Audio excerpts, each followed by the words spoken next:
En septembre 1966, CBS diffuse le premier épisode d'une série humoristique narrant les aventures de 4 garçons dans le vent, The Monkees.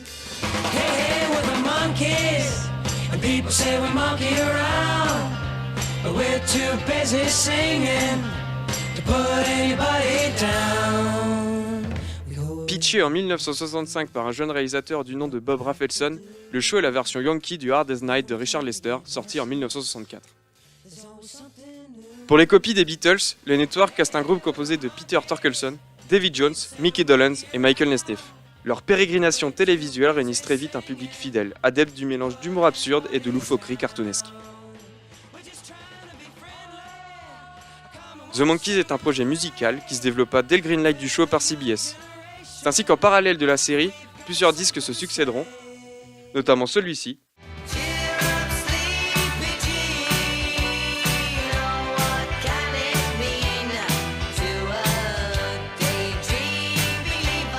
et celui-là.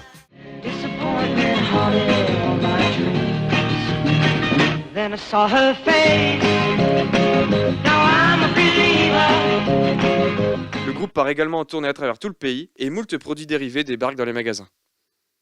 2 saisons de la série plus tard, en 1968, le monde change radicalement. La contre-culture se répand et les pitreries de Davy, Peter, Mickey et Mike sont raillées pour leur naïveté. C'est aussi à ce moment-là que la lassitude gagne plusieurs membres du groupe, notamment Michael Nesmith. Bob Rafelson, de son côté, se trouve déçu de voir que sa création est devenue un véhicule commercial bien loin de ce qu'il avait imaginé à l'origine, à savoir une parodie de l'univers des Beatles. Pour toutes ces raisons, la série tire donc le rideau à la fin de sa 2e année. En accord avec cette période de changement, Bob Rafelson décide en quelque sorte de détruire The Monkees. Il s'attelle avec l'aide de son ami Jack Nicholson à écrire un scénario de long métrage qui dévoilera la supercherie qu'est la création du groupe dans un film au cynisme mordant. Nicholson, alors en pleine période psychotronique, vit au quotidien avec le groupe pour écrire, tandis que Rafelson structure le script sous LSD. Du titre de travail Change, le film devient Head et est projeté sur les écrans américains dès le 6 novembre 1968. À contre-pied total de la série, le film s'adresse majoritairement aux spectateurs de la contre-culture, ceux qui restent persuadés que Head est la prolongation d'une série candide et décalée avec son époque. Les fans du show, eux, seront décontenancés par l'ambiance patchouli qui n'a absolument rien à voir avec la série d'origine. En se plaçant directement dans le fossé entre les détracteurs et les fans, le film tombe rapidement dans l'oubli. À sa redécouverte, on étiqueta Head comme un précurseur du nouvel Hollywood, renouveau du cinéma américain, émergeant à la fin des années 60 et s'étendant jusqu'à la fin des années 70. On en a parlé en long, en large, en travers, je vous refais pas le topo. Un film important donc, puisque de l'aveu de Rafelson, Head emprunte aux différents mouvements qui dynamitent le cinéma européen de l'époque. Enfin, d'après The Guardian, il est le film rock le plus étrange de l'histoire du cinéma, avis partagé par des réalisateurs comme Quentin Tarantino ou Edgar Wright. Avec le recul, on voit que les auteurs se sont servis de la locomotive commerciale que représentait The Monkees pour insérer leur envie artistique, inspirée par la nouvelle vague et le cinéma italien de l'époque. Plutôt difficile à voir aujourd'hui, Head est pourtant un objet curieux, qui mérite un peu de votre temps juste pour la découverte de son délire assez unique. Comme voulu, Head signa la mort de The Monkees. Un soulagement pour Michael Nesmith, qui créa le groupe The First National Band tout de suite après en 1969. Poursuivant sa carrière de musicien sur quelques années, il se détourna de la scène pour devenir producteur.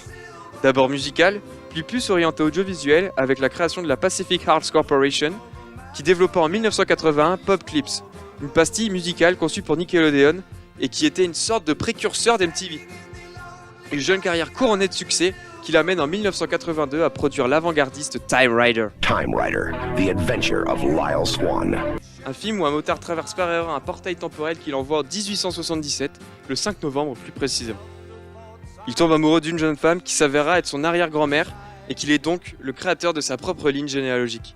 Un film assez généreux en termes de paradoxe temporel puisqu'il inclut aussi celui de la prédestination et le paradoxe ontologique. Pour son premier coup d'essai, Michael Nesmith a bien travaillé son sujet. Un voyage dans le temps, un véhicule du futur, de l'inceste, ça me rappelle quelque chose, pourtant on n'est qu'en 1982. Un millésime sacré pour les amateurs de la pop culture de l'imaginaire, car lorsqu'on examine la liste des blockbusters ayant vu le jour durant cette année, un constat saute aux yeux. Chacun de ces films proposait un univers d'une richesse inouïe, des enjeux politiques, des héros contrastés, bref une proposition rare dans l'histoire du cinéma hollywoodien. Ce surplus créa un véritable bouchon durant l'été. Parmi l'offre plus qu'abondante, le public ne sacra qu'un seul champion au box-office, E.T. de Steven Spielberg, cantonnant les autres films à des scores polis et des succès d'estime. Si maintenant The Thing ou Blade Runner obtiennent l'unanimité, à l'époque, seul un groupe restreint de spectateurs était attaché à ces films, ce qui refroidit les producteurs qui retravaillèrent leurs copies pour les années suivantes. En 1984, le marché s'applique à suivre les enseignements de l'année 82, avec comme mot d'ordre des univers plus proches du spectateur et plus lumineux. En cette année orwellienne, les productions sont donc plus modestes, les films américains jouent la sécurité et donnent au public ce qu'ils avaient obtenu avec E.T. 2 ans plus tôt. Des films positifs sur l'acceptation des différences, l'amitié et le passage à l'âge adulte. Alors que les films de 82 étaient plus sérieux, la comédie est le genre dominant cette année-là. On trouve aussi parmi les challengers Terminator et Les Griffes de la Nuit, 2 films au ton plus noir, chacun appartenant au genre du slasher, genre extrêmement codifié et destiné à un public adolescent. 1984 peut donc se résumer en des films légers ou des productions visant une cible préétablie, des longs métrages homogènes qui n'appellent pas à l'intellect ou au sens moral du spectateur, des films qui sont aujourd'hui considérés comme cultes et qui se targuent de fédérer un parterre de fans à travers le globe. Pourtant, le film dont il est question aujourd'hui n'est pas une référence évidente des années 80. Deuxième production de Michael Nesmith, elle s'écarte du marché par ses choix de genre, une comédie, de science-fiction, aux allures de western urbain, mais aussi une chronique sociale fun et underground. Aujourd'hui, on va parler de Repo Man.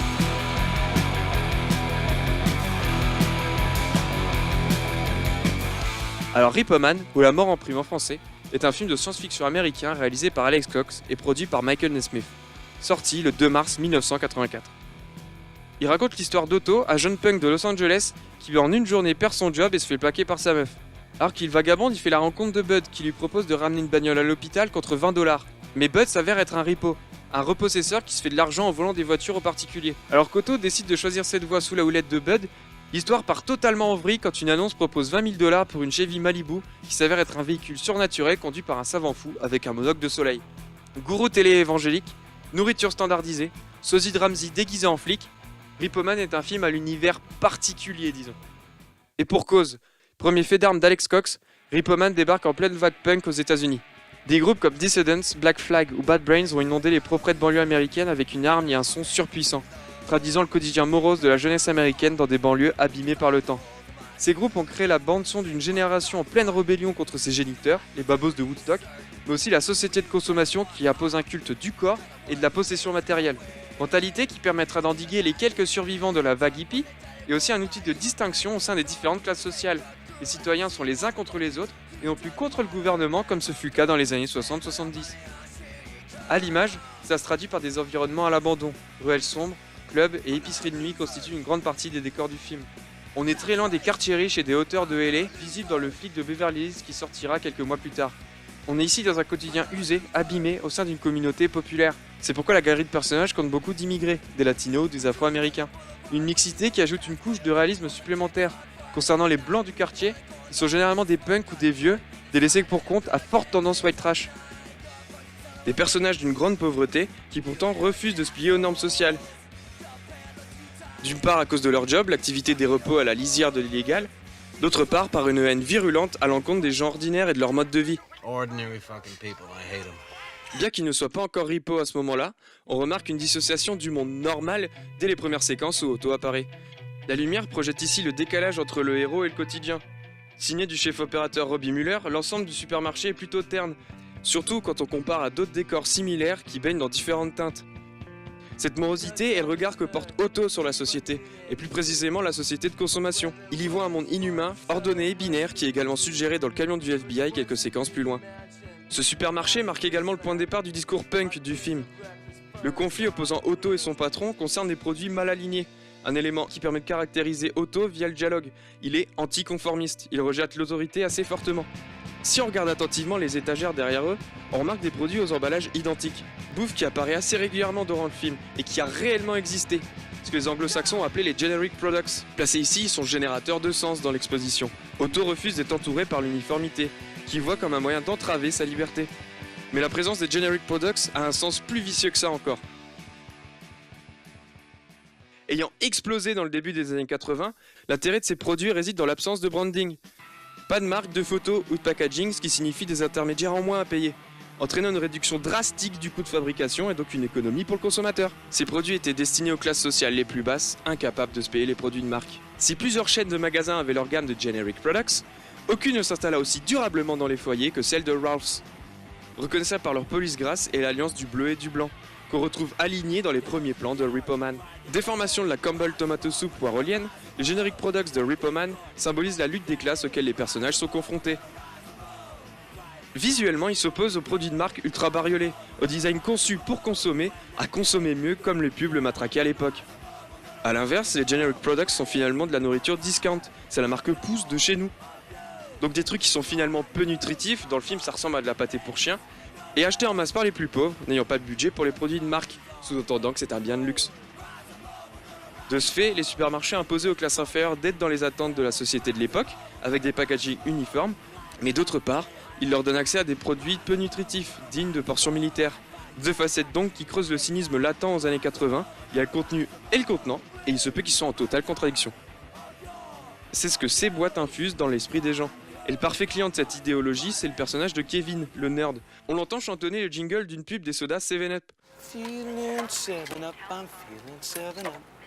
It's a crisp refreshing feeling, crystal clear and light. Otto le méprise en collant une étiquette sur ses lunettes. Montrant que son cerveau est à vendre aux marques et qu'il a totalement été lobotomisé par le consumérisme. Kevin, qui semble être le stéréotype du jeune lambda de l'époque, tiraillé entre son apparence et la construction de sa philosophie. Plus tard dans le film, il est habillé en punk. Un costume qui nous fait hésiter sur sa vraie nature. Mais lors de sa dernière apparition, on voit finalement chez son père en train de se dandiner devant la pub du 7-Up. Feeling 7-Up, I'm feeling 7-Up. Sharing styles, sharing smiles, feeling 7-Up. Yes, I'm Mr. Humphries. What do you want? Alex Cox dépeint donc une jeunesse qui s'affiche avec des valeurs opposées. Parce que la société des apparences vous étiquetera comme un marginal ou quelqu'un d'ordinaire, ce qui fera de vous un produit. A l'opposé de la psychologie de Kevin, le film s'attarde aussi sur le personnage de Duke, le mec qui sort de tôle et pique la nana d'Otto. Il commet quelques braquages avec beaucoup d'échecs et croise, sans être reconnu, son ancien camarade à plusieurs reprises. Jusqu'à une fusillade où Duke se fait mortellement blesser. Comme dernière parole, il lâche I blame society. sous-entendant qu'il n'est pas parvenu à trouver sa place dans ce monde uniforme. Ce à quoi Otto répond That's bullshit. You're a white suburban punk, just like me. Ici, c'est à nouveau le double sens qui est utilisé par Cox, puisqu'avant de désigner un mouvement social et culturel, le punk, c'est l'idiot, le débile. Otto dit ici que Duke est un crétin de banlieue, comme il existe des rednecks à la Cambrousse. C'est assez malin de la part de Cox, puisqu'il n'idéalise pas la figure du punk, il ne montre pas le combat romantique d'un laissé-pour-compte, mais bel et bien la face cachée de la jeunesse états-unienne des années 80, contrainte de dominer ses pulsions pour réussir. Des galériens qui empruntent une voie à leur portée. Et le juste milieu entre Duke, le violent, et Kevin, l'hypocrite, c'est finalement Otto. Il la prononce alors qu'il obtient une certaine maturité dans le film, marquant une étape cruciale dans son apprentissage. Pris sous l'aile de différents mentors, il va apprendre à jouer des coudes pour se démerder. Mais l'intelligence qu'a Otto à être un ripeau est qu'il n'attaque pas le système frontalement. Il a un certain sens de la justice. On peut d'ailleurs remarquer qu'il ne parvient à voler que 3 voitures. Celle lors de sa rencontre avec Bud, qui va sceller leur amitié, la voiture du riche qui fait ses lessives à la laverie, et la Chevy Malibu. Ses autres tentatives sont un échec, que l'on peut interpréter comme un manque d'expérience, mais aussi par le caractère utile de son geste. Cette valeur morale, Otto l'obtient par 3 mentors pour le moins atypiques. Aussi en marche que lui, ils s'inspirent chacun d'un archétype de personnage que les années 80 ont voulu oublier. Bud est typiquement le personnage du détective privé. Son look est calqué sur le privé du film de Robert Altman, et il obéit à un code d'honneur, ce qui n'est pas rare chez les personnages exploitant schéma. Light, lui, c'est typiquement le héros de film de Blaxploitation. À différence de Bud, il utilise une arme, même si ses balles sont à blanc, et il a un style vestimentaire plutôt bariolé. Il a le goût de l'improvisation aussi pendant ses vols. Enfin, le flic, Pletchner, ressemble à tous ces policiers qu'on a déjà vus dans un paquet de thrillers. Grande gueule, mais qui n'a jamais rien fait, préférant rester au poste, à s'empiffrer de donuts plutôt que partir en intervention. Ces personnages acculent à Otto un enseignement anti-manichéen, des types pas totalement héroïques mais pas totalement méchants non plus. Ces personnages gris qui ont jalonné le cinéma des années 70, la décennie du nouvel Hollywood, initiée par Head. Mais ici, ce n'est pas juste de la citation du fanservice. Cox applique évidemment son vernis punk, piquant à nouveau dans l'univers consumériste, Bud et Light font référence aux bières du même nom, sous-entendant que malgré leurs apparences et leurs idéaux, eux aussi sont des produits de consommation, tout comme Kevin ou Duke. Le personnage produit peut d'ailleurs s'intégrer à une réflexion beaucoup plus large sur le personnage de cinéma américain. En effet, depuis 1977 et l'arrivée de Star Wars, beaucoup de critiques ont remarqué que les héros étaient conçus comme du merchandising, soustrayant beaucoup de profondeur à leur psychologie et leurs choix, qui entraînait un appauvrissement de la création à destination des adultes.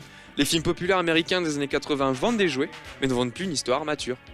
Au-delà du film policier, Cox fait aussi intervenir un autre genre dans son film, le western. Un avis de recherche sur la voiture et plusieurs banditos sont à ses trousses. La banlieue devient alors ce grand espace sans foi ni loi, à la manière du Grand Ouest. La scène d'intro, dans le désert, et aussi la mise à mort du shérif par un pistolero. Les lieux où se passe l'action et les bouts de cartes du générique d'ouverture montrent des endroits connus de l'Ouest américain, comme Los Alamos, Santa Fe ou Rio Rancho. Il y a aussi cette allusion à John Wayne, John Wayne was a fag. dépeint à des kilomètres de l'icône virile qu'il incarne dans l'imaginaire collectif américain. Cette moquerie, qui est inspirée d'une vraie anecdote de la vraie vie d'Alex Cox, vise en réalité le western tout entier, en s'attaquant à son représentant ultime.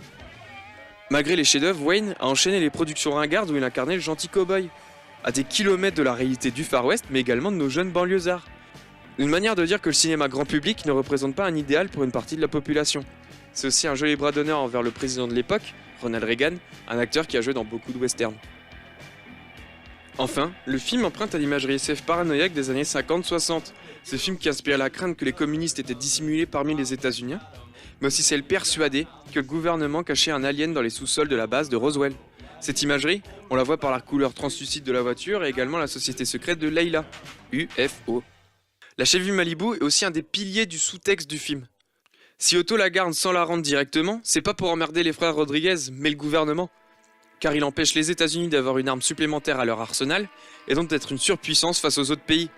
Otto n'en a que faire de rendre service à la patrie. Elle l'a rejeté depuis son plus jeune âge. La voiture semble d'ailleurs posséder un esprit propre, un peu comme la coccinelle de Disney, puisqu'elle n'accepte pas tout le monde à son bord. La scène finale montre en effet qu'elle carbonise l'État et la religion.